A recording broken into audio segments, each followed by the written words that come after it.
Hi friends, this is Saket and welcome to my channel Exim Mitra. In today's video, I have come up with a very fundamental topic, in fact a very fundamental document that is called Bill of Lading.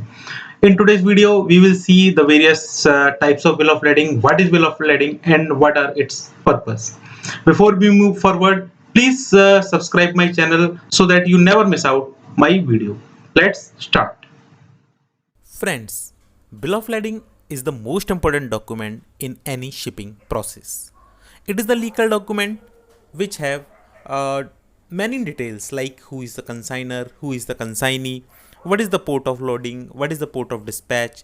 It also contains the description and measurement of cargo. It also tells that whether freight is prepaid or freight is to collect.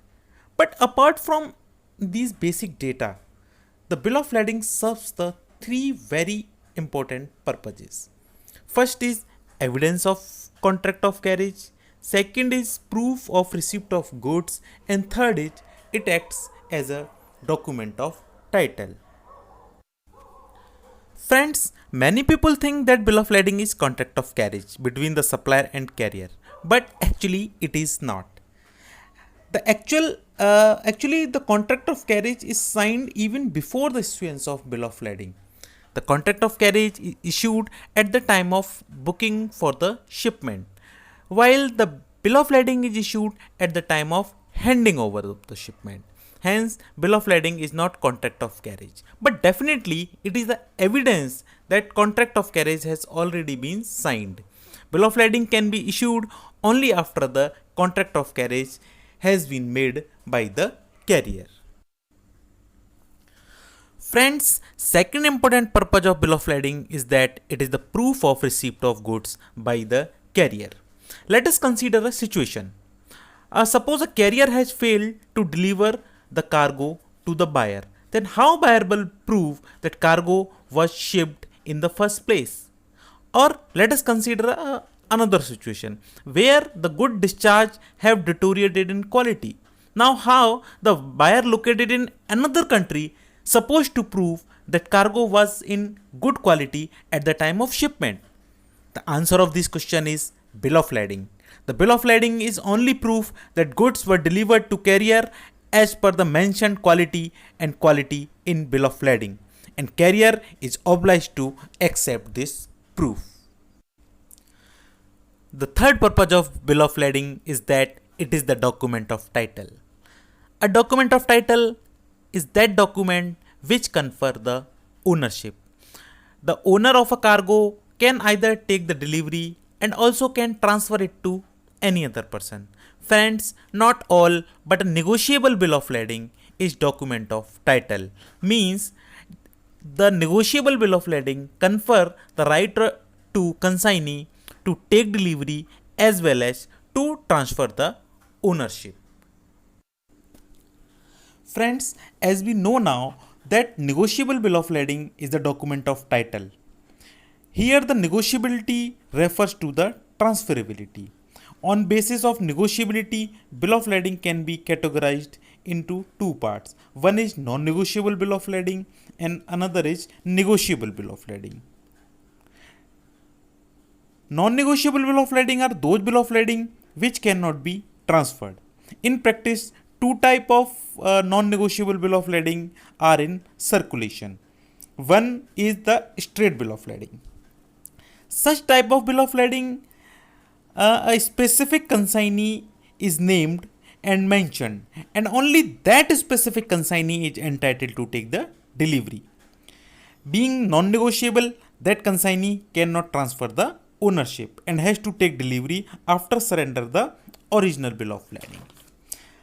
Friends, normally bill of lading are issued in multiple copies, normally with the 3 original copy, and number of original copy issued in a particular bill of lading are always mentioned in a bill of lading.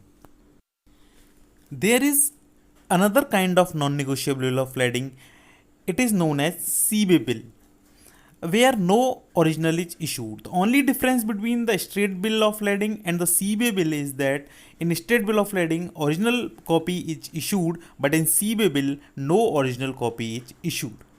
These type of bill of lading are more relevant in non-commercial transaction, or where sister concern are involved, or where no bank is involved, or where the shipper does not have time to send the OBL to consignee, and consignee needs the delivery urgently and cannot wait for the receipt of original bill of lading.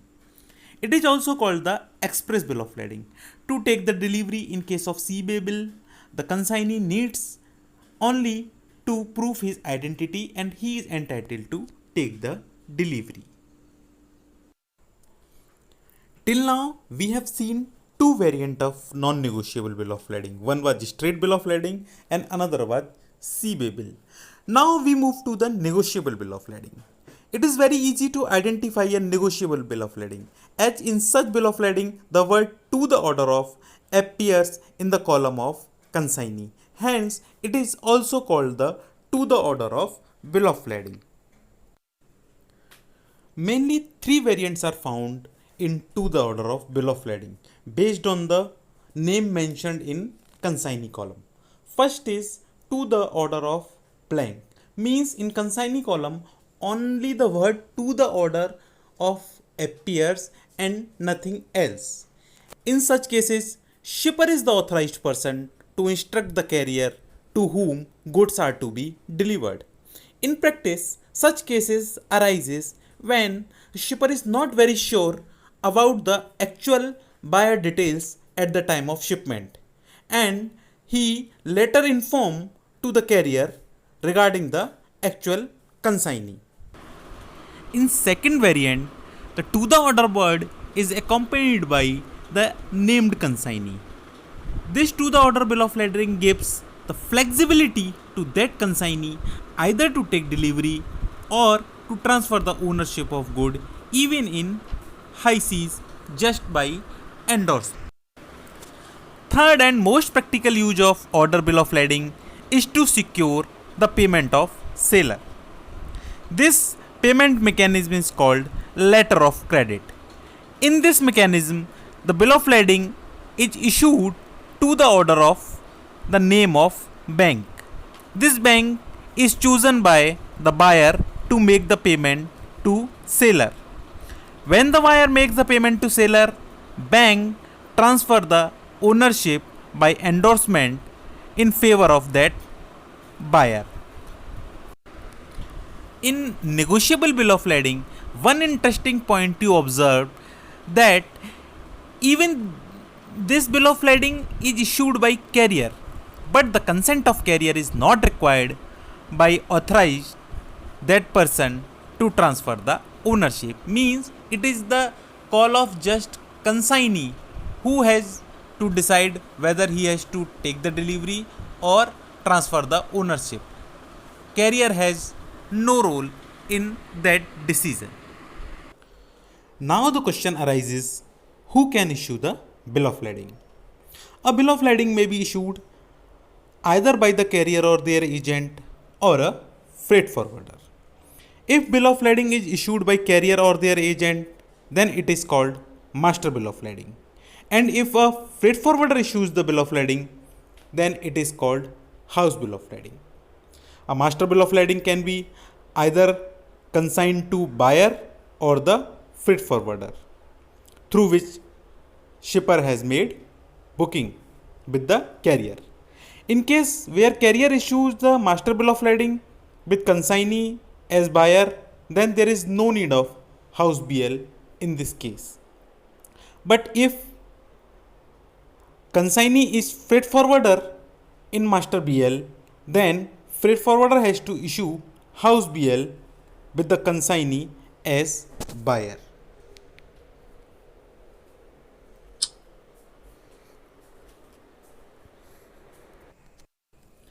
Another type of bill of lading issued in practice is switch bill of lading. Basically, it is not a separate type of bill of lading, but just a second set of bill of lading that may be issued in exchange of bill of lading issued originally. In exchange of means, switched bill of lading cannot be issued until the full first set is surrendered to carrier.